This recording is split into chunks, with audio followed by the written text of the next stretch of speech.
This is the CitizenLink Report. If you find our insights helpful, would you support our video efforts? Your gift of $25 or more goes a long ways. Covers the crew, lights, cameras, all that. Just click on Donate. Thanks from all of us. Two Christian families are at the Supreme Court seeking to protect religious freedom, and the outcome will have an impact on your rights and freedoms. This is the CitizenLink Report. I'm Stuart Shepard, along with our president, Tom Minnery, who's back after an extended absence, it seems. You've been pretty busy the last few months. On the road a lot, lots to do. Well, it's good to have you back. The Supreme Court is considering, as we speak, the cases of two Christian families who have challenged, literally, the administration and Obamacare. Tell us what it's all about and what's at stake, just in the large sense. Well, first of all, it's about abortion. A lot of newspaper commentary says it's about contraception, that these people who own Hobby Lobby and Conestoga Wood Specialties, the two organizations that are appearing in court, oppose contraception. No, there are 20 contraceptives that the FDA has approved for use, and the Hobby Lobby people have no problem with 16 of them. Only 4 of them, which cause early abortions, do they have a problem with. And so this is a case, first of all, about abortion, and it's also a case about whether people lose their First Amendment religious freedoms when they establish themselves as a corporation, as Hobby Lobby and Conestoga have done. Now, the Green family, which owns Hobby Lobby and another chain called Mardell, as well as the Beckett Fund, which is representing them, have put together a very helpful video that does a great job of explaining in detail who's involved in this and what's at stake for you. In 1970, with only $600 and unwavering faith, David and Barbara Green of Oklahoma began a small business out of their garage. With the help of their children, the Greens built picture frames and sold them to local craft stores. 2 years later, the Green family opened their first Hobby Lobby store. Today, the family-owned business employs 28,000 people in more than 500 stores from coast to coast. Our faith was very important in our starting this company because we've had a real sense, Barbara and I, that God had this purpose in our life, and it was something other than what we were doing. Since the beginning, Hobby Lobby has remained a privately owned, family-run company, dedicated to operating all aspects of its business according to its faith. We believe that the principles that are taught scripturally are what we should operate our lives by, and so it naturally flows over into the business. That the Greens live out their faith is seen in their generous treatment of their employees. Some of the ways we do that is we closed on Sundays. We try to close earlier, at 8 o'clock. We're only open 66 hours a week. For a business like us, it's very unusual. We don't know of anybody else like that at our size. The Greens' generous spirit is further demonstrated in the fact that the company pays full-time entry-level employees 90% above minimum wage and devotes a very large portion of its profits to a broad array of charities. 3 years ago, the Greens' principles were put to a difficult test when the federal government mandated that they and their family businesses provide for potentially life-terminating contraceptive drugs and devices through their employee health plan. This mandate conflicted with the Greens' deeply held religious convictions. While the Green family has no objection to providing 16 of the 20 FDA-approved drugs and devices under the federal mandate, providing 4 of the drugs and devices that have the potential to terminate a life conflicts with their faith. This is an issue of life. That we cannot be a part of taking life. And so to be in a situation where our government is telling us that we have to be is incredible. I think that whenever I first heard about it, I was kind of confused as to why we would be told to do something that went against our faith. And, you know, our country, one of the great things about it is that it was founded on this idea of having religious freedom. The Greens recognized that they were being forced to either violate their religious beliefs or violate the law.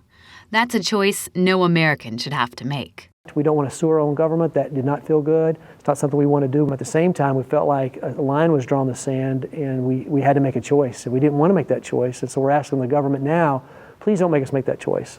Let's get on the same side of this issue. Please let us have our religious freedoms. With the support of the Beckett Fund for Religious Liberty, the Greens sued to protect those beliefs and won an injunction in the 10th Circuit Court of Appeals. That federal court decision said that they had a right to religious freedom and that the government had trampled on that right. It has nothing to do with we don't care about women or we want to direct their lives or anything of that sort. We realize that people make their own choices and must follow their own beliefs as we want to follow our own beliefs. People are saying that we're taking the rights from somebody, and there's no way we're taking anybody's rights away. It's our rights that are being infringed upon to require us to do something that's against our conscience. The Greens' case is now before the U.S. Supreme Court, which is expected to make a decision this summer. What's at stake here is whether you're able to keep your religious freedom when you open a family business, whether you can continue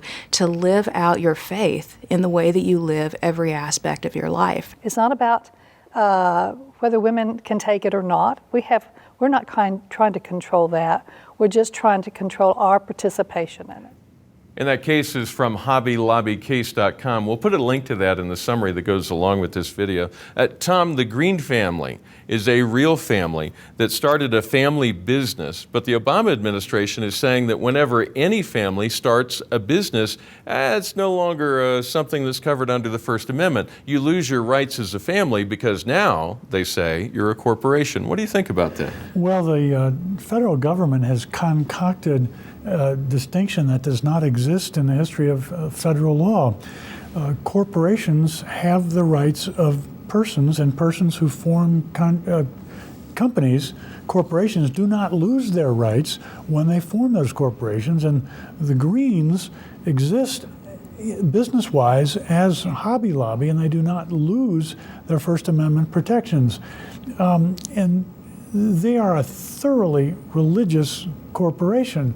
The Greens have a statement of faith for their corporation. They want to honor the Lord Jesus Christ. At Christmas and Easter, they publish hundreds of full-page newspaper ads calling people to salvation in Jesus Christ.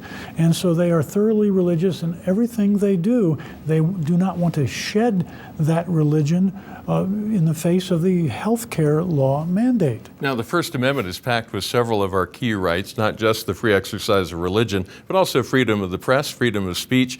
The First Amendment and its freedoms are exemplified in corporations all over this country. That's a good thing to mention, Stuart, because for-profit corporations, and that's what the government has a problem with. Now, if the Hobby Lobby were a non-profit religious corporation, that would be different, but it's for-profit. However, as you just mentioned, and this is an important point, lots of for-profit corporations have protections under the First Amendment, such as freedom of press, freedom of speech. Lots of newspaper media companies are for-profit. They do not lose their First Amendment protections. And the first thing protected in the First Amendment is not speech, it's not press, it's freedom of religion.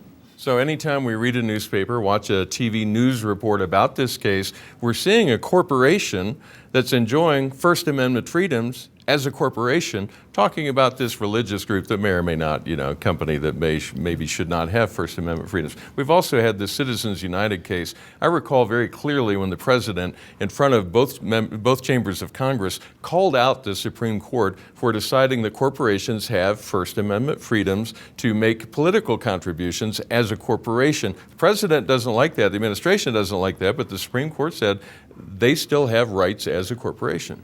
Well, indeed, and as I mentioned before, that's a long established fact in federal law. There's another big hole in the federal government's argument against Hobby Lobby and against Conestoga, and it is this. The federal government says, look, it's just too important. Healthcare is just too important for us to be allowing exemptions for these for-profit companies, even though they claim to be religious. However, the federal government has allowed tens of millions of American workers to escape the confines of this law. First of all, large corporations, if they did not change their health care policies after March 2010, they're grandfathered. Their existing health insurance policies don't have to cover contraceptives. Secondly, any company with fewer than 50 employees, which is 96% of all companies in America, if you have fewer than 50 employees, you do not have to offer this abortion coverage. And beyond that, willy-nilly, the federal government has issued exemptions to this group, to that group, to this group of people at will, almost as a convenience because it's too complicated. They let people out of it. And thus falls their main argument that we must have a comprehensive healthcare system, and so we cannot allow Hobby Lobby and Conestoga out of this. Now, as we speak, there are two possible outcomes. We won't know until later on in the spring or early summer what the Supreme Court decides. But it appears there are two possible outcomes here. The Supreme Court, of course, historically has always come up with a creative third solution that nobody else thought of. But let's just assume there are two. They could either rule against the family or for the families. Let's talk about the outcome and the impacts depending on which of those two outcomes they might take. If they rule against the Christian families, what's the impact on our religious freedom? It's a very negative outcome, and all of us should be concerned about the preeminence of the First Amendment guarantee of religious liberty in this country. Secondly, it's a very dire consequence for Hobby Lobby.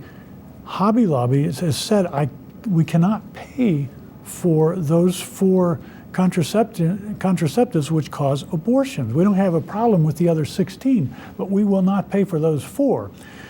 And they will subject themselves to $1.3 million per day in fines, given the size of their company. That is about $475 million per year that they stand to have to fork over. So I don't know what they will do in that case. All right. Now, if the court rules in favor of the Christian families, what does it establish for us?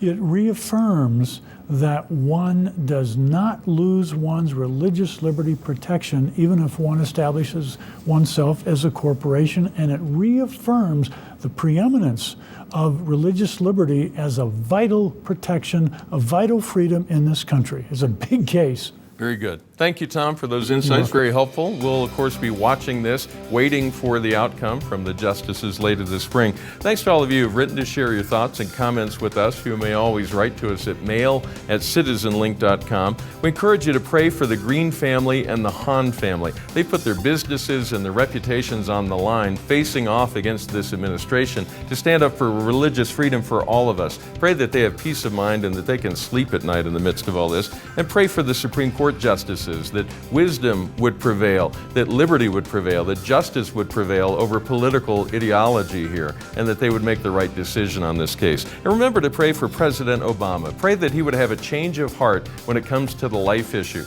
that he would come to be pro-life and respect the sanctity of human life, and if not that, at the very least, that he would respect those of us who do value the sanctity of human life. And remember, stand tall and be heard.